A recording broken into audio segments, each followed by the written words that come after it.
Hello everybody, welcome back to another celebrity face reading. My name is Taylor, and today we will be looking at none other than Candace Owens, the famous American conservative political commentator turned conspiracy theorist who has been making waves as of late with a lot of very bold theories and investigations, especially regarding some of the most controversial topics out there.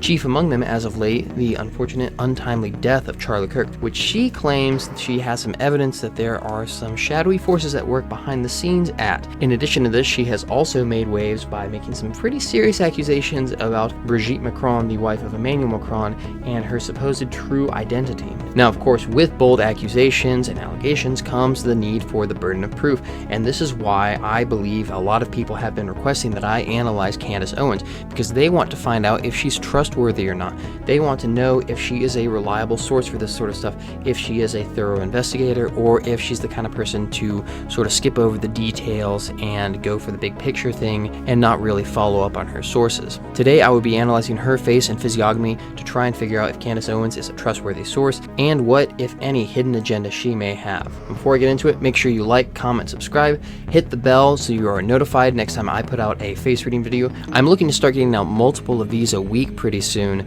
so stay tuned. You're going to want to be subscribed for that. I've got a lot of good stuff coming. If you want a face reading done for yourself or someone you know, message me on my website. Link is in the description. And if you want to learn how to do face reading for yourself and analyze people in your daily life, learn everything that I know and more, because you're going to be learning with me as I get more information, make sure to check out my Patreon, which is my Physiognomy Academy. Link is in the description. And without any further ado, let's get right into it. Now, before we get into her personality and physiognomy per se, we're going to take a quick look at her phenotype, which is the physical expression of her genetic heritage and ancestry. Now, obviously, Candace is of African descent. She is African American, descended from West African slaves brought to the American South. And specifically, I think that she has some sort of Congolid phenotype. This means that her ancestors probably came from Central Africa more so than West Africa, from the Congo, maybe around Nigeria with one of those Ghanaisid types.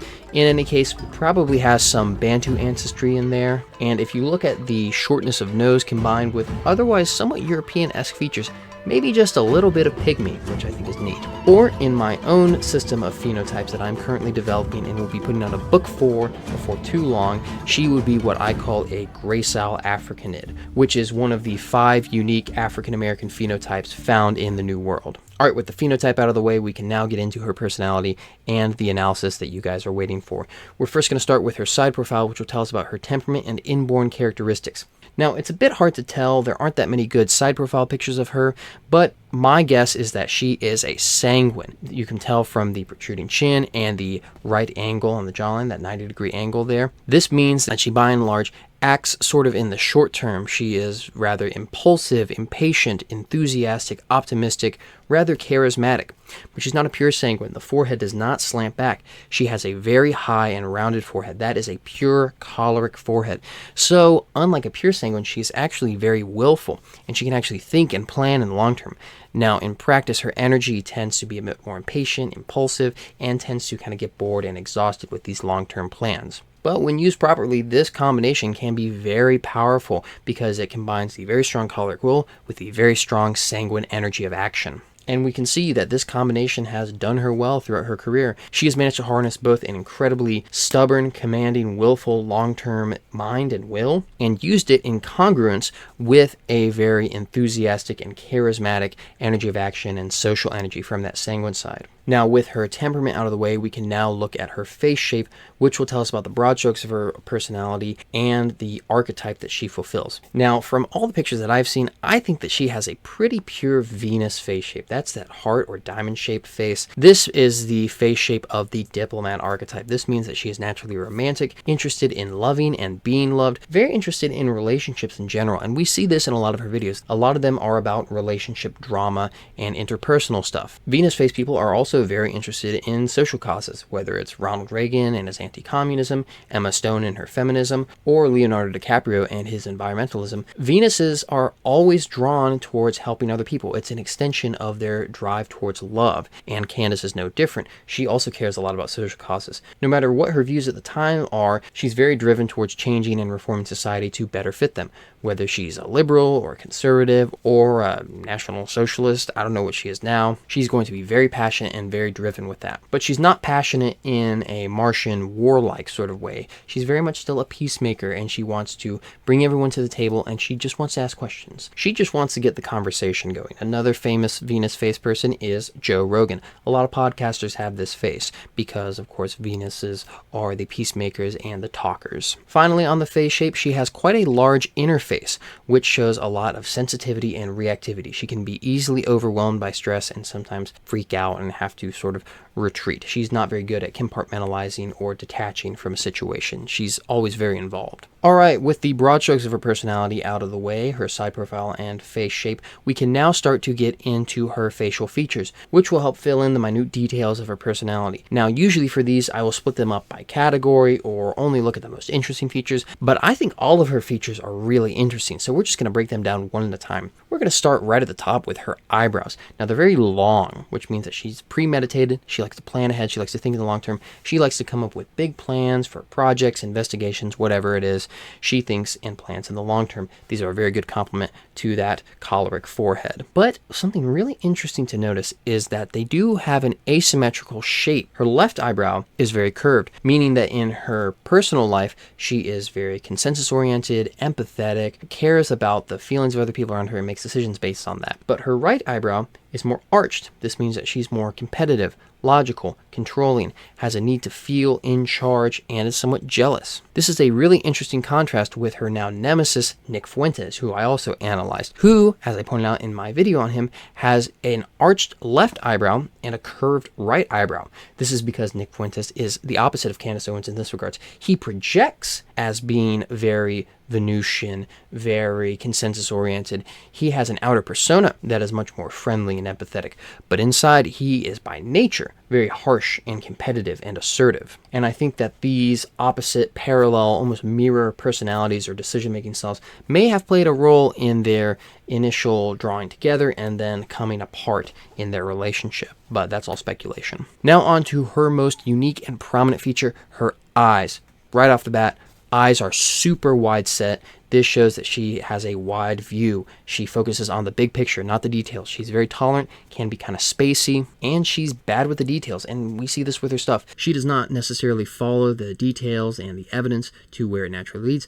She comes up with a big picture view. She sees things and she intuits what is going on, and then she tries to fill in the details or has friends or followers do that for her. Now, this can be an advantage. It can help her to see the forest for the trees, see past stuff that other people are getting caught up on, and look at the whole picture, look at what's really going on. But it can also be kind of a disadvantage in that she will miss details. She will get caught on red herrings, perhaps. At her best, she's visionary, and at her worst, she's just plain sloppy. This is further emphasized by the fact that she has very round eyes. Now, they're not super big, so she's not super innocent or naive. They're actually kind of small, so she's actually more on the cynical side. But her worldview is moral and emotional. Now, I notice small round eyes a lot, ironically, on liberals. When people send me images of crazy liberals or LGBT activists or whatever, I notice a lot of small round eyes. This is because these people are very cynical. They think the world is against them. They think the world is racist, corrupt, homophobic, whatever, but it's not a logical critique. It's a moral, emotional critique. And we see this from Candace as well. She has a very moral, emotional worldview. Now, she doesn't necessarily say that society is set up to be homophobic or racist, but rather that it's run by satanic pedophiles and Israel, which honestly probably correct, let's be honest. But why is she so headstrong with asserting these views? Well, that's because she has a positive canthal tilt. That means that she puts her own interest over those of others. She's very assertive, rebellious, confident. She is always down to rock the boat rather than keep the peace. Finally, with her eyes, she has very thin upper eyelids, especially for someone of African descent. They usually have thicker, fuller upper eyelids. This means that she does not have a super strong need for intimacy or closeness. She's very independent, something that is further emphasized by her very, very wide-splayed ears. These ears might be even more wide-splayed than mine, which is saying something. This shows that she is incredibly independent, may even have trouble maintaining relationships in the long term. But the really interesting thing here is that her ears are also small.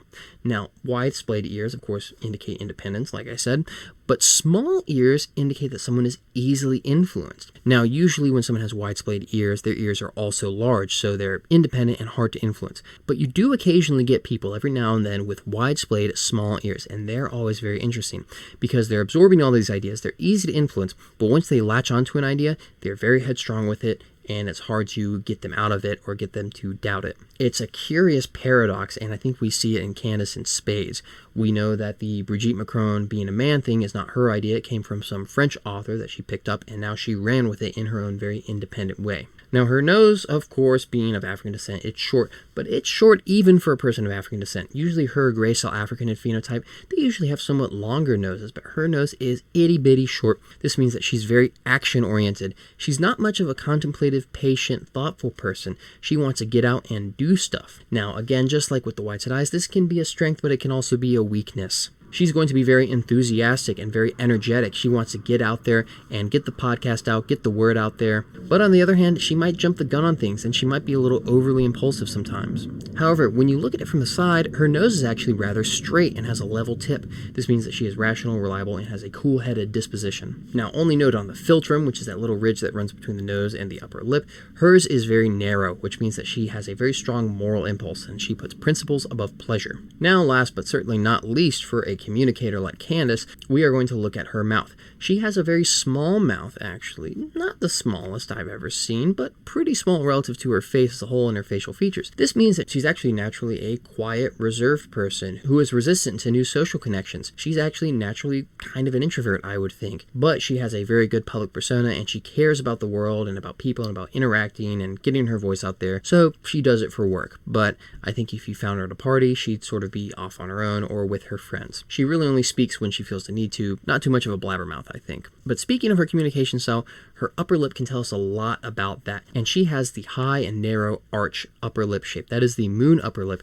That means that her communication style is imaginative, blurry, dreamy, somewhat imprecise. Again, we get back to sloppiness, blurriness, imprecision. Yeah, she has big vision, big dreams, and all that, but she is bad when it comes to the details, and this further emphasizes it. So in conclusion, overall picture, imprecise, a bit sloppy at her worst, but visionary at her best, great at seeing the big picture, bad with the details, and most importantly, extremely independent, driven, rebellious. Honestly, the biggest surprise to me about her crash out with Daily Wire is the fact that it didn't happen any sooner. With ears like that, with a canthal tilt like that, with a nose like that, I'm personally shocked she was able to maintain that working relationship for that long. She is an independent, driven woman, and she cannot be held down. She is 100% a strong, independent black woman who don't need no Israeli money. And with all that being said, that concludes my physiognomy analysis of Candace Owens. I hope you enjoyed the video. This has been Taylor from Phenotype Ancestry reminding you to always judge a book by its cover. Thank you for watching.